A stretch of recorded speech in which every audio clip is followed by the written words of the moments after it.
Hello viewers, उम्मीद है कि आप सेहतमंद होंगे। आज की इस वीडियो में मैं आपको गोनाडिल एफ कैप्सूल्स के बारे में फुल डिटेल और फुल डिस्क्रिप्शन जो है वो बताने वाला हूं, तो इस वीडियो को आपने एंड तक लाजमी देखना है। गोनाडिल एफ कैप्सूल्स का इंट्रोडक्शन। गोनाडिल एफ कैप्सूल्स जो है वो बेसिकली एक नेचुरल कंपाउंड है, मतलब ये एक कुदरती अज्जा से बनाया जाने वाला कंपाउंड है जो कि बहुत ही ज़्यादा हाईली इफ़ेक्टिव है और बहुत ही ज़्यादा सेफ़ इसको कंसिडर किया जाता है। इसको गेट्स फार्मा मैन्युफैक्चर कर रही है और ये 250 से 300 mg की डोज़ में अवेलेबल है हमारे पास, और ये डील करता है हमारे पास मेल सेक्सुअल हेल्थ प्रॉब्लम्स के साथ और मेल इनफर्टिलिटी डिसऑर्डर्स के साथ। एक्टिव इंग्रेडिएंट्स, अहम अज्जा। गोनाडिल एफ कैप्सूल्स के अहम अज्जा या एक्टिव इंग्रेडिएंट की जब बात की जाती है तो इसके अंदर जो है वो 4 तरह के एक्टिव इंग्रेडिएंट्स जो हैं वो पाए जाते हैं। सबसे पहले वाले का नाम है ट्रेबुलस टेरेस्ट्रियस एक्सट्रैक्ट। ये बेसिकली एक नेचुरल कंपाउंड है। ये बेसिकली काम क्या करता है, ये इन्हेंस करता है जिस्म के अंदर, मेल के जिस्म के अंदर टेस्टोस्टेरोन्स लेवल को जो है वो इन्हेंस करता है थ्रू नेचुरल तरीके से।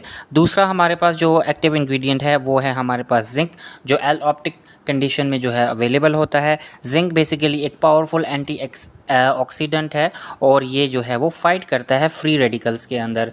याद रखिएगा कि जिस्म के अंदर जो है, खून के अंदर फ्री रेडिकल्स बन जाते हैं जो कि डैमेज करते हैं हमारे अंदर जो है वो आयंस को डैमेज करते हैं, तो उसको जो है उसके ख़िलाफ़ जो है वो काम करता है हमारे पास zinc.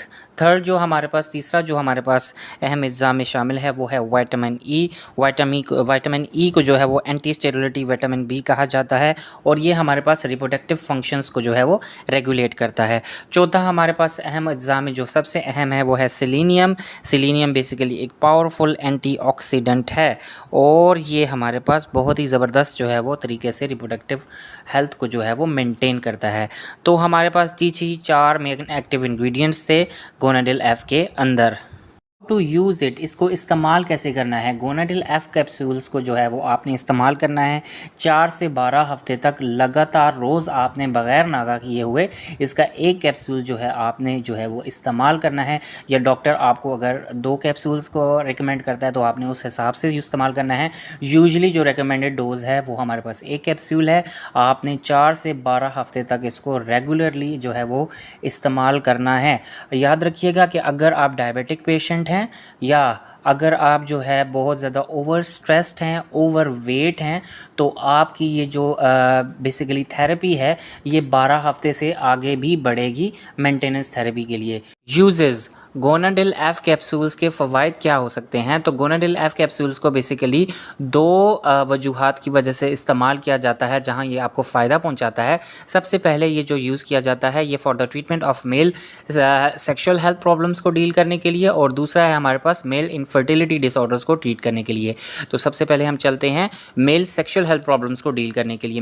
Male sexual health problems में सबसे पहले ये जो डील करता है ये लो सेक्स ड्राइव को ट्रीट करने के लिए जो है वो बेसिकली इस्तेमाल किया जाता है। वो मर्द हजरात जिनके अंदर सेक्स ड्राइव कम हो जाती है विद एज या किसी भी और फैक्टर की वजह से, किसी बीमारी की वजह से, तो उसको जो है प्रॉपर मेंटेन करने के लिए इसको इस्तेमाल किया जाता है। उसके बाद प्रीमेच्योर एजैकुलेशन के लिए इसको इस्तेमाल किया जाता है। वो मर्द हजरात जिनके अंदर जो है वो स्पर्म्स का अखराज वक्त से पहले हो जाता है, बहुत जल्दी हो जाता है, उसको ट्रीट करने के लिए गोनाडिल एफ कैप्सूल्स को इस्तेमाल किया जाता है। तीसरा इसका जो यूज़ है वो है हमारे पास for the treatment of weak erections. वो मर्द हजरात जिनके नफ्स में जो है वो सख्ती जो है वो कम होती है या बहुत ही देर से होती है, उसकी ट्रीटमेंट के लिए जो है इसको इस्तेमाल किया जाता है।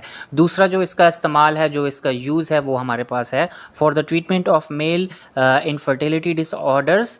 बांझपन, मर्द की बांझपन को ख़त्म करने के लिए, उसको ट्रीट करने के लिए जो है इसको इस्तेमाल किया जाता है। तो सबसे पहला जो इसका यूज़ है for the treatment of oligospermia.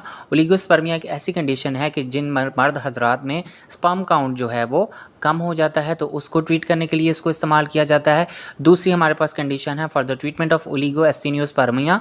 ये एक ऐसी कंडीशन है जिसके अंदर मर्द हजरात के अंदर स्पर्म काउंट के साथ साथ स्पर्म मोटेलिटी, जो स्पर्म्स की मूवमेंट है, स्पर्म की टेल में प्रॉब्लम्स आ जाती हैं।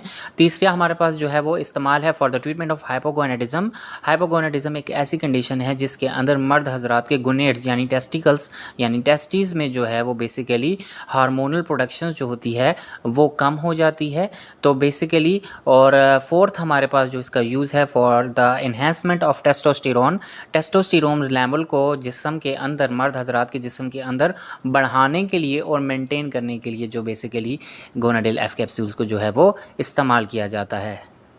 साइड इफ़ेक्ट्स, अगर हम साइड इफ़ेक्ट्स की बात करें तो गोनाडेल एफ कैप्सूल्स जो है वो बेसिकली नेचुरल एक्सट्रैक्ट से बेसिकली टर्बुलस टेरेस्ट्रियस से जो है इसको मैन्युफैक्चर किया जाता है और इसके अंदर जिंक, विटामिन ई वगैरह डाले जाते हैं। तो इसके साइड इफ़ेक्ट्स जो हैं वो क्लिनिकल स्टडीज़ से इतने ख़ास सिग्निफिकेंट नहीं आए हैं। तो ये बेसिकली एक सेफ़ प्रोडक्ट है, तो आप इसको अपने डॉक्टर की रिकमेंडेशन के मुताबिक जो है आप इसको प्रॉपरली इस्तेमाल कर सकते हैं। उम्मीद है इस वीडियो से आपको जो है वो गोनाडेल एफ कैप्सूल्स के बारे में फुल डिटेल और डिस्क्रिप्शन पता चल गई होगी। तो मेरी इस वीडियो को लाइक कीजिए, मेरे चैनल को सब्सक्राइब कीजिए, इस वीडियो को शेयर कीजिए। अल्लाह हाफ़िज़।